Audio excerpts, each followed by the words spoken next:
주님의 이름으로 환영합니다. 사순절 세 번째 주일입니다. 우리 다 함께 사도신경으로 신앙을 고백하심으로 예배를 시작하겠습니다. 전능하사 천지를 만드신 하나님 아버지를 내가 믿사오며 그 외아들 우리 주 예수 그리스도를 믿사오니 이는 성령으로 잉태하사 동정녀 마리아에게 나시고 본디오 빌라도에게 고난을 받으사 십자가에 못 박혀 죽으시고 장사한 지 사흘 만에 죽은 자 가운데서 다시 살아나시며 하늘에 오사 전능하신 하나님 우편에 앉아 계시다가 저리로서 산자와 죽은 자를 심판하러 오시리라.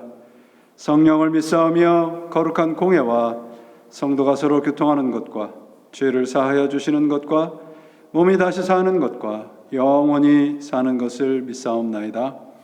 아멘. 사랑이 많으신 하나님, 오늘도 저희들을 주의 전으로 부르시고 하나님 앞에 예배를 드립니다. 저희들이 온전히 주님 앞에 주님의 전에 나와 예배를 드리지 못한다 할지라도 우리의 마음과 뜻과 정성이 언제나 하나님 안에 있음을 기억하시고 오늘 이 예배를 흠양하시고 하늘의 신령한 복으로 채워주시며 우리들이 이 어렵고 힘든 시절을 주님께서 주시는 믿음의 능력으로 그 힘으로 이겨가게 하시고 강건케 붙잡아 주셔서 저희들이 정말 이제 자유스럽게 주님 앞에 주님의 전에 찾아 나오는 그 시간 더욱더 주님께 기쁨이 되는 우리의 삶과 신앙이 되게 역사하여 주시옵소서.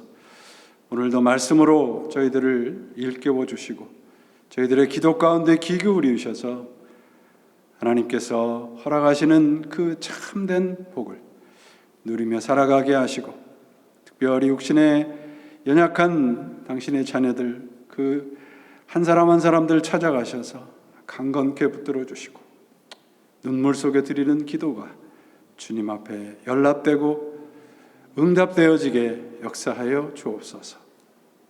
오늘도 주님 홀로 영광을 받으시고 이 예배 시종을 주께 의탁하옵고 예수 그리스도의 이름으로 간절히 기도합니다. 아멘.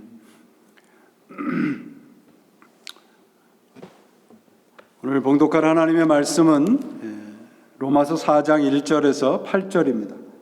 로마서 4장 1절로 8절 말씀입니다. 로마서 4장 1절로 8절입니다. 그런즉 육신으로 우리 조상인 아브라함이 무엇을 얻었다 하리요? 만일 아브라함이 행위로서 의롭다 하심을 받았으면 자랑할 것이 있으려니와 하나님 앞에서는 없느니라. 성경이 무엇을 말하느냐? 아브라함이 하나님을 믿음에 그것이 그에게 의로 여겨진 바 되었느니라.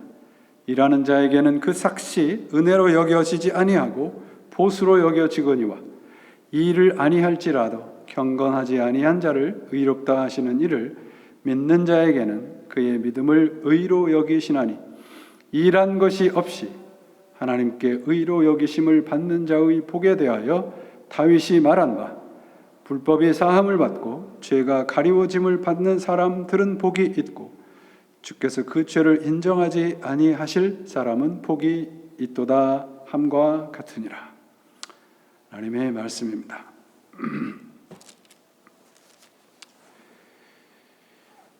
복음주의에서는 잘 알려진 에릭 모텍서스라고 하는 작가가 있습니다. 그가 쓴 글 가운데 젊은 무신론자들에게 배울 점이라는 제목의 글이 있습니다. 이 글은 왜 젊은이들이 교회를 떠났는가? 그리고 왜 그들이 하나님 안에 있는 신앙을 잃어버렸는가를 조사하고 거기에 대한 그 내용의 글입니다. 왜 젊은이들이 교회를 등졌는가? 첫 번째는 성경이 아닌 흥미주의 사역이 가져다준 부작용 때문이라 그렇게 분석을 합니다. 이 모텍서스의 분석에서 우리가 귀담아 드려야 될 내용은 뭐냐면 교회를 교회를 떠난 젊은이들의 거의 대부분이 어렸을 때부터 교회를 다녔던 사람들이라는 거예요. 그런데 그들이 교회를 떠나서 하나님을 믿지 않게 만든 것은 성경을 진지하게 가르치지 않은 목회자들 때문이라는 겁니다. 그래서 그 중에 이제 그 글 가운데 나오는 그 한 젊은이에 대해서 이렇게 이야기를 합니다. 왜 교회를 떠나느냐 그랬더니 교회 가면 맨 재미와 흥미 위주의 얘기만 하지 성경에 대한 얘기를 하지 않아서요. 그렇게 대답을 한 것입니다.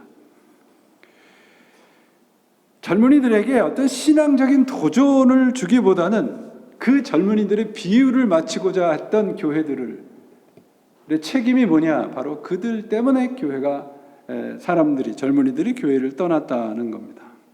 그래서 오늘날 젊은이들의 대부분의 사역은 어떻게 하면 그들이 지루하지 않게 할까? 어떻게 하면 그들을 재미있게 할까에 모든 초점이 맞춰 있다는 거예요. 그것이 오히려 젊은이들로 하여금 교회를 떠나게 한 겁니다. 두 번째는 그 확신 없는 말씀 선포입니다. 그러니까 젊은이들을 이렇게 좀 재미있게 하려다 보니까 성경 말씀에 대해서 하나님의 말씀을 확신 있게 전하지 않은 거예요. 대부분의 사역자들이. 실질적으로 우리가 생각을 해보면 젊은이들의 눈치를 본 거죠. 그들이 뭘 좋아할까? 저 사람들은 어떻게 하면 재미있게 할까? 하다 보니까 성경에서 말하는 그 정말 그 하나님의 말씀의 그 진리의 내용들을 전하지 못하게 되는 겁니다. 이 작가 모텍사스는 이렇게 얘기해요. 기독교의 진리는 우리가 진심으로 믿어야 하는 것이고 그것이 정말로 우리의 삶을 바꿀 수 있고 다른 이들의 삶까지 바꿀 수 있다고 믿어야 하는 것입니다. 재미나 흥미나 시대적인 흐름을 따라가는 교회들이 오히려 젊은이들을 세상 밖으로 내쫓고 있다는 것입니다. 제가 이렇게 목회를 하다 보니까요, 저도 이 말에 동의를 할 수밖에 없는 것은 어떻게 좀 예수를 잘 믿고 교회를 우리 교회로 좀 이렇게 전도하기 위해서 인간적인 어떤 관계, 인간적인 친밀함이나 어떤 그런 관계들을 먼저 이렇게 갖다 보면 그 일이 잘 되겠지 생각했는데 그렇지 않습니다. 그러니까 인간적인 관계는 나중에 정말 우리가 그 복음의 진리에 깊숙한 곳에 들어갔을 때 그때부터 시작되는 인간의 관계가 진짜지 그 전서부터는 다 나 중심이란 말이에요. 내가 좋아하는 거. 저 사람도 내가 좋아하는 거 좋아하는구나. 그건 절대적으로 신앙을 성장시키는데 장애가 되지 도움이 되지 않습니다. 우리가 예수를 믿고 하나님의 말씀을 믿고 묵상을 하면서 자꾸 그 말씀을 통해서 내가 생각하는 것이 맞다. 나의 생각과 주장을 강화하는 데 사용을 하려고 하다 보니까 하나님이 우리들에게 말씀하시려고 하는 것에 대해서 자꾸 놓쳐요. 그 하나님이 말씀하시는 것이 뭔가 그 핵심되는 내용은 죄의 문제입니다. 우리 인간들은 끊임없이 우리 스스로의 힘과 노력을 통해서 죄에서 벗어나려고 노력을 했습니다.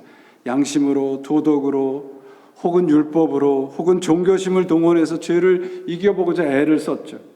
그러나 실패한 것입니다. 성경이 전하는 것이 무엇입니까? 죄를 이기는 유일한 방법이 있는데 그건 하나님의 은혜뿐이라는 거예요. 그러니까 이 하나님의 은혜에 항복하는 그 길만이 진정한 복을 받는 것이라는 것이죠. 은혜라는 말은 이 카리스라는 헬라어 단어에서 파생됐는데 그 말씀의 어원을 따지고 보면 그 말씀이 행복, 기쁨 이겁니다. 그러니까 우리 현대인들이 왜 하나님의 은혜를 이렇게 충분히 경험하지 못하는가? 우리가 가장 소중한 선물을 얻지 못하는 것은 그 선물을 기다리지 않고 먼저 찾아 나서기 때문이다. 시몬 웨일이라는 사람이 하는 얘기입니다. 은혜라는 말을 우리가 성경에서 나오는 은혜라는 말을 제대로 이해하기 위해서는 은혜의 반대말이 뭐라는 걸 먼저 알아야죠. 은혜의 반대말은 행위잖아요. 근데 행위라는 말은 여러분, 내가 어떤 행동을 취한 액션이란 말이 아닙니다. 우리가 믿음으로 구원을 얻지 행위로 구원을 얻지 못한다 그러잖아요. 그 행위라고 하는 얘기는 뭐냐 그러면 쉽게 말하면 인과율입니다.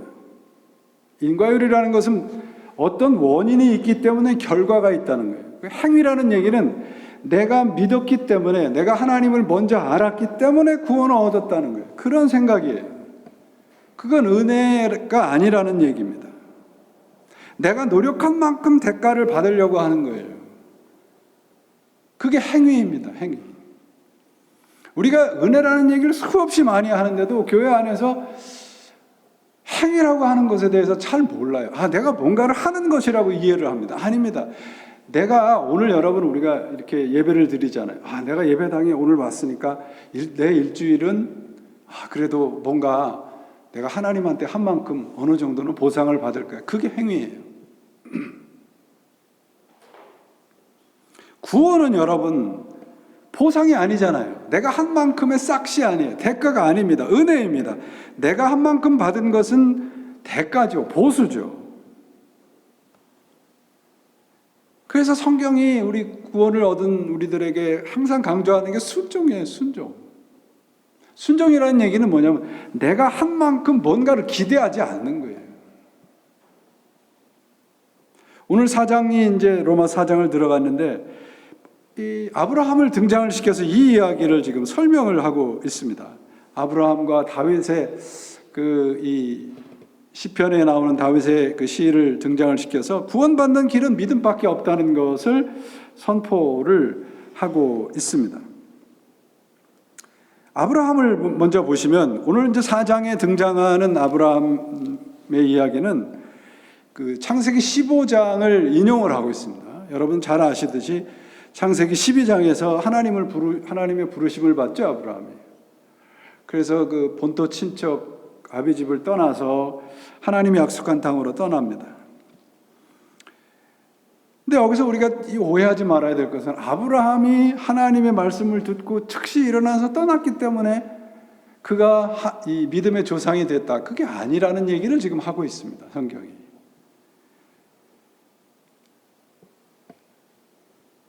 아브라함이 온전히 순종했기 때문에 거기에 대한 대가를 받은 게 아니라고 하는 게 창세기 15장에 나와요. 그 2절에 보시면 이렇게 되어 있습니다.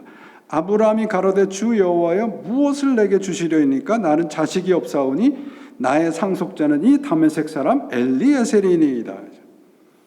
하나님이 아브라함에게 이제 네가 이 자손이 하늘의 별처럼 바닷가의 모래처럼 많을 것이다 그랬더니 나이가 들은 아브라함이 거기서 불신을 한 겁니다.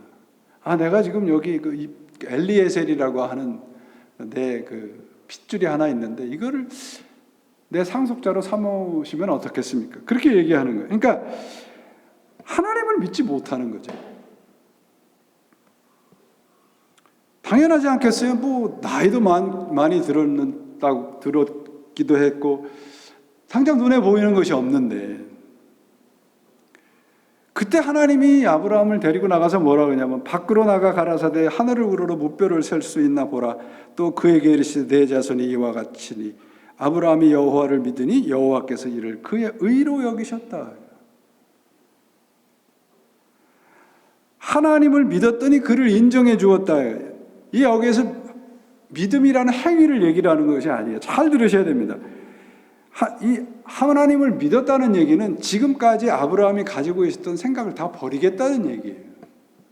그가 그렇게 믿었기 때문에 믿음의 조상이 된 게 아니라는 얘기입니다. 그러면서 이제 창세기 15장 7절 이하에 땅을 약속을 하고 있어요. 이 땅을 내가 다 주리라 그랬더니 증거를 좀 보여주셔야 되지 않겠습니까? 그래서 그 유명한 아브라함과 하나님이 약속을 맺는 장면이 창세기 15장 7절 이하에 나오는 거예요. 여러분 잘 아시다시피 하나님과 아브라함이 약속을 맺고 그 언약을 맺으려고 반으로 쪼갠 짐승을 주변에다 쫙 늘어뜨려 놓고 그 사이를 지나갑니다. 근데 아브라함은 그때 잠이 들어 있었어요. 하나님 홀로 지나갔단 말이에요. 그러니까 하나님이 여러분 이 말씀이 오늘 말씀의 그 핵심되는 내용인데 은혜가 뭐냐 그러면 하나님이 책임지시겠다는 거예요. 아브라함은 자고 있는데 하나님이 아브라함을 깨워서 같이 가자 하지 아니하시고 혼자 갔다는 얘기는 만약에 이 약속이 깨질 경우에 모든 책임은 내가 지겠다는 거예요. 하나님께서. 그게 은혜입니다. 우리는 은혜 그러면 하나님 우리를 얼마나 사랑하시고 얼마나 좋은 걸 주시고 그것도 물론 은혜죠. 그러나 은혜라는 것은 하나님이 나를 안다 하시고 나의 일생을 책임지시겠다는 게 하나님의 은혜예요.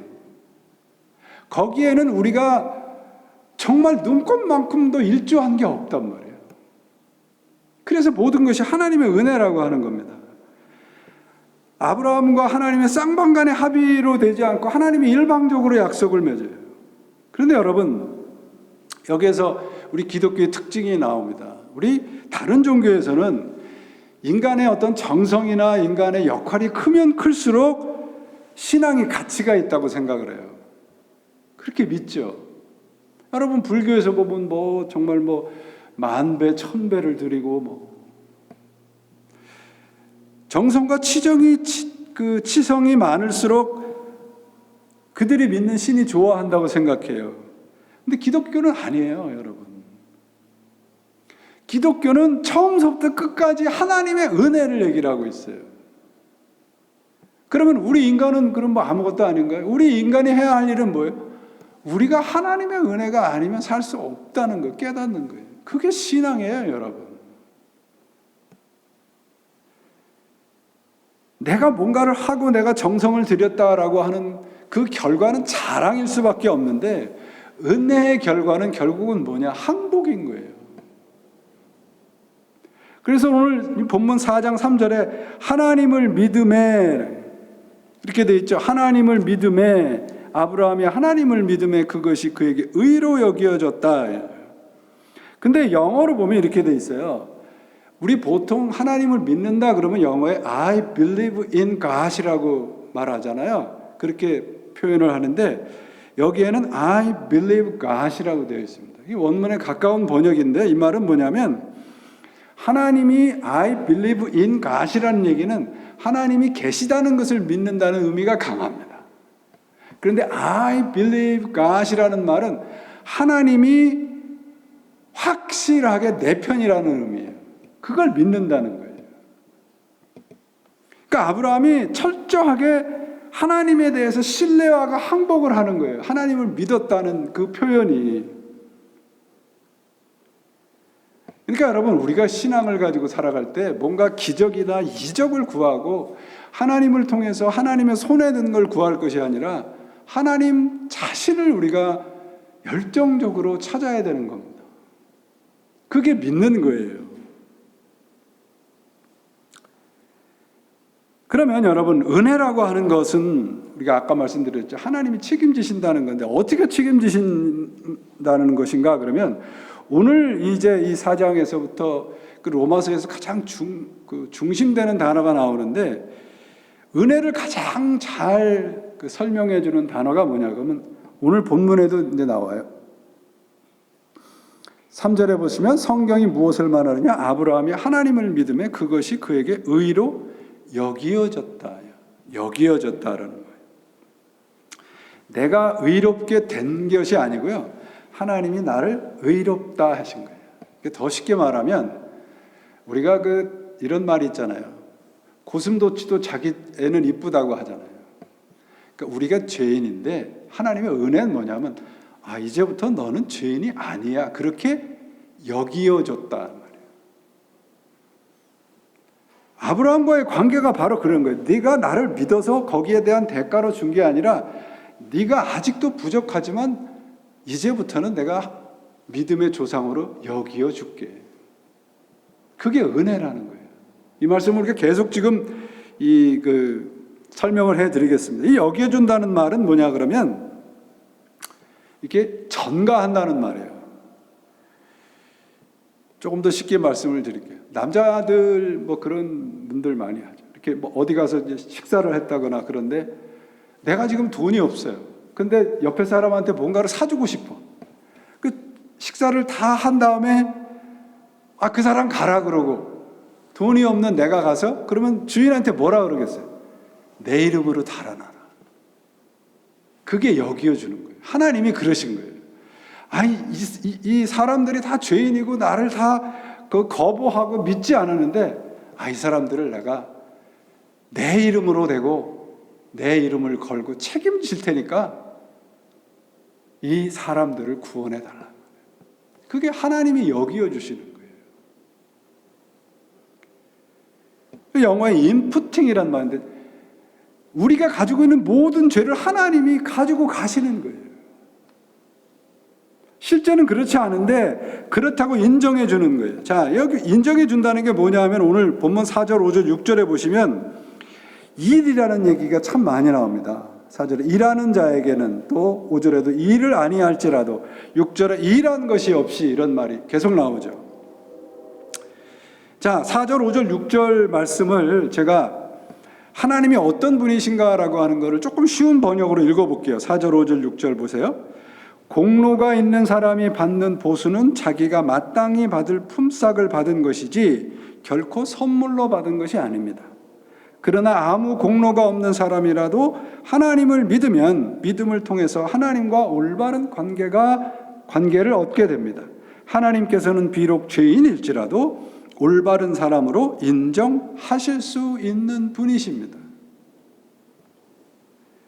6절을 표준 세번역으로 그러면 이렇게 되어 있어요. 그래서 행한 것도 없어서 하나님께서 의롭다고 여겨주시는 사람이 받을 복을 다윗은 이렇게 말했습니다. 그러니까 하나님이 당신이 책임지신다라고 하는 우리 모두에 대해서 우리 모두가 받은 복을 오늘 얘기를 하고 있는 건데, 오늘 7절, 8절에 그래서 시편 32편을 인용한 겁니다. 이 부분은 여러분들이 좀 주의해서 보실 필요가 있어요. 자, 7절, 8절 보시면 불법이 사함을 받고 죄가 가리워짐을 받는 사람은 복이 있고 주께서 그 죄를 인정하지 아니하실 사람은 복이 있도다. 여기에서 죄라는 단어가 세 개가 나와요. 우리말에는 첫 번째는 잘못, 불법이라고 되어 있고요. 두 번째, 세 번째를 죄라고 번역을 했는데 원문에는 다 다른 번역입니다. 잘못, 불법이라는 얘기는 외부로 드러난 잘못입니다. 패샤라는 단어인데요. 밖으로 드러난 잘못을 하나님이 사하여 준다. 첫 번째. 두 번째, 죄라고 번역된 그 7절 말씀이 죄가 내 안에 있는 본성적인 죄예요. 자, 첫 번째 여기에 불법이 뭐예요? 밖으로 드러난 죄가 사하여졌어요. 그 다음에 두 번째 죄가 뭐냐 그러면 내 안에 있는 죄예요. 그러면 안과 밖의 죄가 다 여기에 어떻게 되어 있어요? 가리워졌다, 고쳐졌다는 뜻이거든요. 그 다음에 세 번째 죄라고 번역한 단어가 아원인데, 이게 뭐냐 그러면 우리가 어머니 뱃속에서 이렇게 태어날 때부터 죄인으로 태어난다. 우리의 원죄를 말합니다. 원죄를 어떻게 된다고 하냐면 인정치 않는다.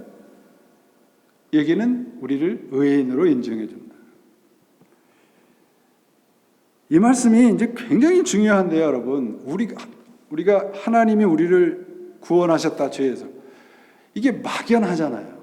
근데 하나님의 은혜가 어느 정도 철저하냐면 밖으로 우리가 눈에 보이는 죄, 내 안에 숨겨져 있지만 가지고 있는 죄, 태어날 때부터 우리가 죄인으로 있는 원죄, 이걸 다 어떻게?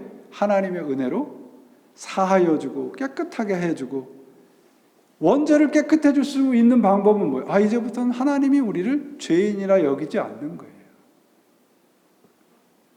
그래서 7절, 8절 세 단어가 하나님의 사랑입니다. 사함, 가리워짐, 인정하지 않는다. 그게 뭐예요? 십자가를 통해서 우리에게 주신 하나님의 은혜입니다. 그래서 본문에서 뭐라고 반복하냐 하면 아까 말씀드렸듯이 일을 하지 아니할지라도 일한 것이 없이,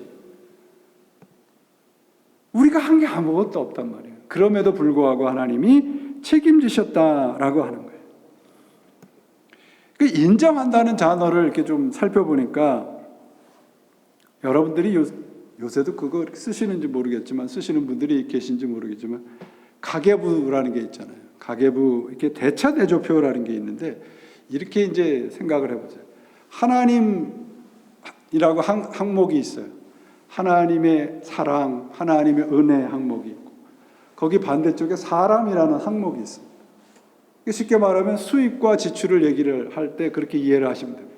그럼 하나님이라는 항목에는 의와 사랑과 은혜와 용서, 성경 전체의 이 내용을 집어넣어도 그 항목이 모자라요. 사람이라는 쪽을 보면 뭐예요? 사람 죄. 성경에 뭐라고 해요? 의인은 없나니 하나도 없다는 거예요. 근데 하나님이 그 대차 대조표를 어떻게 쓰시냐 그러면 하나님이라고 하는 항목에 그 용서와 사랑이라고 하는 것을 다 쓰신 다음에 사람 것을 쓰려니까 너무 많은 거예요. 그러니까 어떻게 하신 거예요? 이건 없는 거로 하자. 거기에 기입을 하지 않으시는 거예요. 그게 인정치 않는다는 거예요. 그래서 여기에 이 메로키세타라는 단어인데요. 이 말은 우리의 죄와 잘못과 우리의 그 모든 것을 하나님이 거기다 기입하지 아니하시고 이제부터는 없는 거로 하자. 그게 뭐라고요? 그게 은혜라고요. 로마서에 바로 이 로기조마이라는 단어, 여기어준다라는 단어가 계속 나와요. 하나님이 그렇게 하셨다는 거예요. 그래서 우리의 죄를 겉으로 드러난 거, 안에 있는 거, 원죄들 다 하나님께서 깨끗하게 해주신다. 그래서 우리가 예수님을 영접하는 순간 어떤 존재가 되느냐면 죄를 한 번도 지은 적이 없는 존재가 되는 거예요. 하나님이 그렇게 인정하시니까. 그래서 복이라고 하는 것은 여러분 뭐라고 되어 있습니까? 하나님이 나를 죄 지은 적이 없는 사람으로 취급하는 거예요. 그게 복인 거예요, 여러분. 우리 마지막에 하나님 앞에 설 거 아닙니까?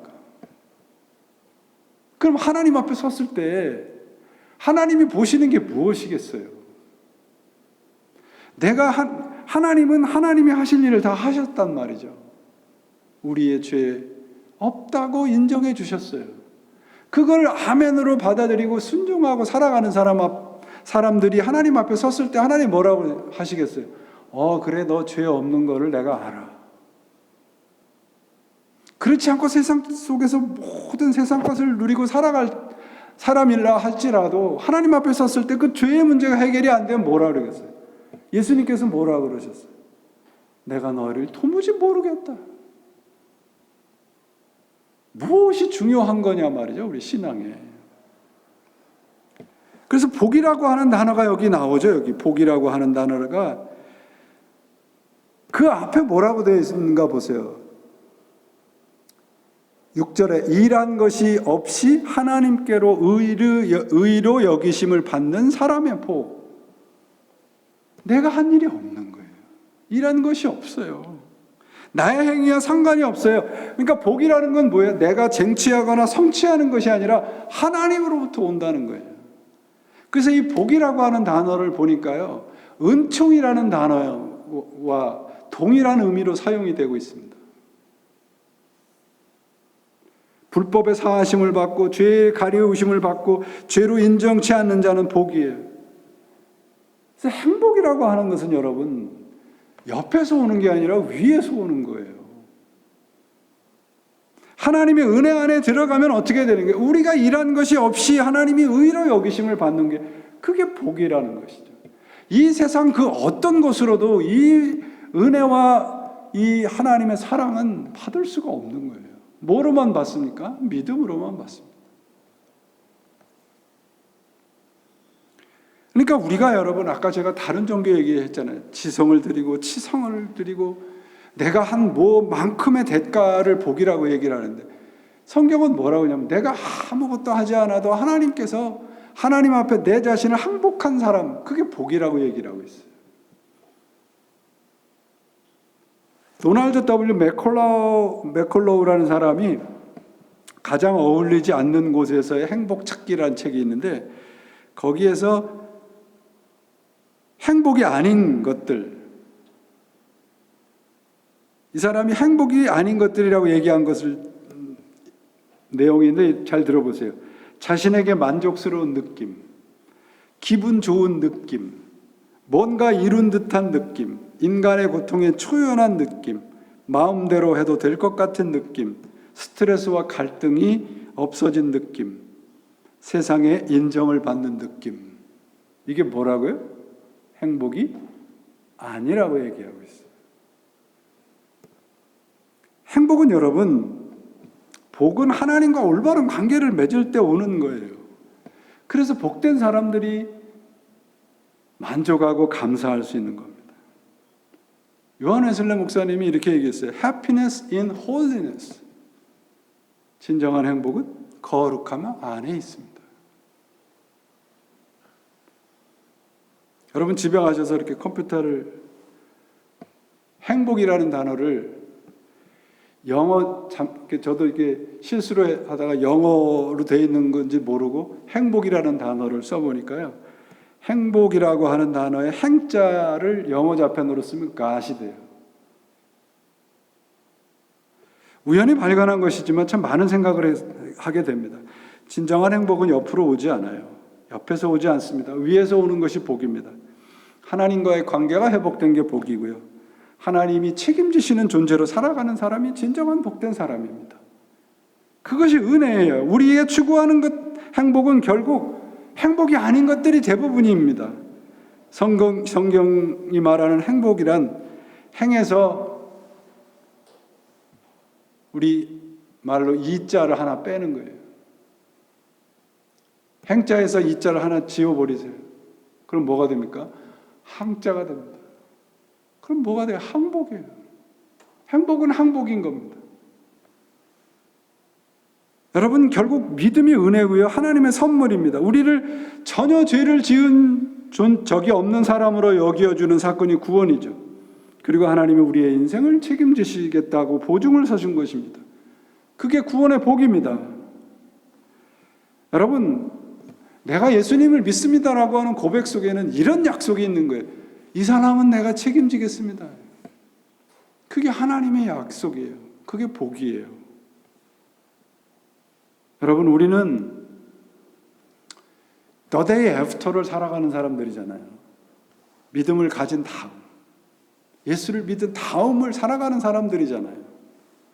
그러니까 우리가 구원을 받았다고 한다면, 그걸 믿으신다면 우리 삶 속에서 일어나고 우리 삶 속에서 그 행하는 모든 것들은 믿음의 문제인 거예요.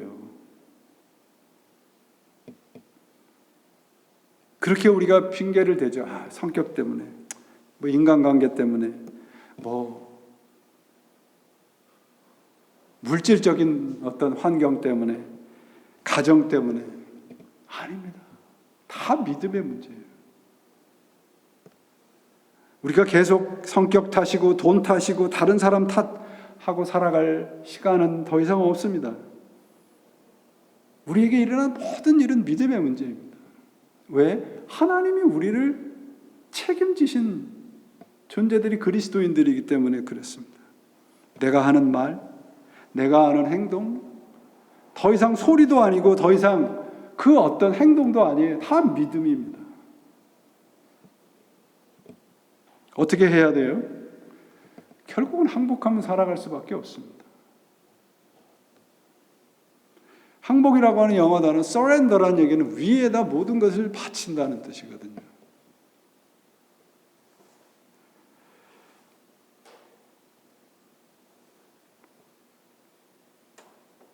가끔 제가 생각하고 마음속에서 이렇게 허전할 때, 뭔가 내가 아무것도 하지 않는 듯하는 느낌이 들을 때 이렇게 끄적거려 보고 생각하는 그런 글귀가 있습니다. 콜드리지라고 하는 분이 말한 건데 이렇게 얘기를 해요. 평범한 진리를 가장 비범한 진리로 만들고 싶을 때는 그 진리를 행동으로 옮기면 됩니다. 우리는 지금 구원 이후의 시간을 살고 있습니다. 우리가 가난을 두려워한다면 돈이 우상이 될 것이고요. 실패를 두려워한다면 성공이 우리의 우상이 될 것입니다. 그리고 뭔가 고독하고 혼자 있는 것이 두려워진다면 사람들이 우리의 우상이 될 겁니다. 여러분, 우리는 무엇을 두려워하고 있습니까? 하나님과의 관계만을 두려움으로 삼고 산다면 바로 그것이 하나님께서 우리들에게 주시는 복입니다. 왜? 하나님은 우리를 당신을 모든 것을 주시고 책임지시겠다고 보여주신 분이시기 때문에 그렇습니다. 사랑하는 여러분, 오늘 본문 말씀으로 돌아가면 일한 것이 없이 나의 성공이나 형통이나 실패와 상관없이 주어지는 것이 참된 복입니다. 그 복은 하나님으로부터만 옵니다. 그래서 성경은 그 복을 뭐라고 말씀하십니까? 구원이라고 말합니다. 의로움이라 말합니다. 하나님이 죄가 없다고, 하나님이 나를 알고 책임지시겠다고 약속받은 것, 이것보다 더 큰 복이 어디 있습니까? 우리는 이 복을 받은 사람들입니다. 그리고 이 복을 받고 살아가야 될 책임이 있는 사람들입니다. 그래서 오늘 일한 것이 없이 일을 아니할지라도 하나님께서 주시는 모든 복을 받은 우리들, 다시 한번 이 참된 복을 기억해내시기를 바랍니다. 시편 127편 여러분 잘 아시는 말씀입니다. 주께서 집을 세우지 아니하시면 집을 세우는 사람의 수고가 헛되며 주께서 성을 지키지 아니하시면 파수꾼의 깨어남이 헛된 일이다. 일찍 일어나고 늦게 눕는 것, 먹고 살려고 애써 수고하는 모든 일이 헛된 일이다. 주께서 사랑하는 사람에게는 그가 자는 동안에도 복을 내리신다. 하나님이 우리가 일하지 않는 순간에도 하나님이 일하십니다.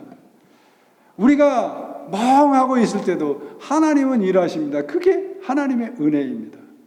일한 것이 없이 하나님께서 우리들에게 주신 것이 구원의 복입니다. 이 은혜를 누리시고 이 현대에 정말 뭔가를 하고 뭔가를 이루고 뭔가를 성과를 드러내야 성공했다고 인정해주는 이 시대 속에 하나님 안에 굳건하게 뿌리를 내리시고 일한 것이 없어도 복을 내리시는, 그래서 그분 앞에 항복했을 때 누리는 하늘의 진정한 복을 누리시고, 이것이 하나님 안에서 성공한 사람들의 복입니다. 일한 것이 없이 우리는 이 복을 받은 사람들입니다.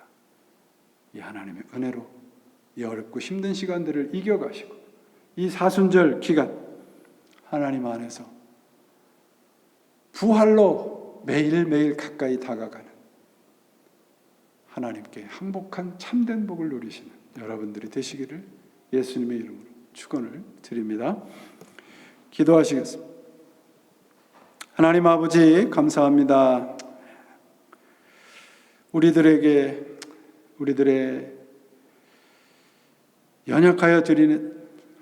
연약하여서 어쩔 수 없이 정말 하나님 앞에 잘못하는 우리들의 죄, 내 마음속에 숨겨져 있는 죄들, 그리고 우리들의 본성적인 죄들 다 깨끗하게 하시고 내가 너를 책임진다 하시는 하나님의 은혜를 오늘도 생각합니다. 우리들은 아무것도 한 것이 없지만 아멘으로 믿음 안에 있을 때 하나님의 진정한 책임지시는 복을 우리가 경험케 될 줄 믿습니다. 오늘도 이 복을 누리게 하시고 하나님께 하루하루 한 걸음 한 걸음 가까이 다가가는 저희의 인생이 되도록 역사하여 주옵소서. 이제는 우리 주 예수 그리스도의 은혜와 하나님 아버지의 크신 사랑과 성령의 감화 감동하심과 교통하심이 아무것도 한 일 없지만 하늘의 복을 우리들에게 충만하게 내려주시는 그 복을 아멘으로 받아들이는 당신의 자녀들과 이 제단 위에 지금으로부터 영원히 함께 하시기를 간절히 축원하옵나이다. 아멘.